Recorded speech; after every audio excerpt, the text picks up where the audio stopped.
விதியை ஜாதகத்தையும் மாத்துறார் முருகர். நான் அதனால முருக பக்தர்கள் எல்லாருக்கும் சொல்லுங்கம்மா, ஜோதிட கட்டம்ன்றது நீங்க பிறந்தப்ப எழுதினது. ஆனா நீங்க முருக பக்தர் ஆனதுக்கு அப்புறம் உங்களுக்கு ஒரு முருகர் வாழ்க்கை ஒண்ணு மாத்துவாரு. அது யாராலையும் கிடைக்கவே முடியாது.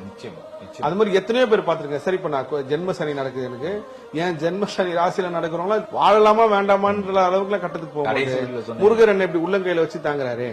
இல்ல கடைசி சொன்னீங்க ஐயா நான் இருக்கவா செத்துறவா அப்படின்னு. அது அந்த மாதிரி இல்ல. நான் பாத்தேங்க சார், முருக பக்தர்கள் நான் இந்த காணொலி மூலமா சொல்றேன்னா 12 ராசி 27 நட்சத்திரம் 9 கிரகங்கள் இந்த மூணுமே ஒட்டுமொத்த சக்தியில இந்த பிரபஞ்சம் சேர்த்துங்க.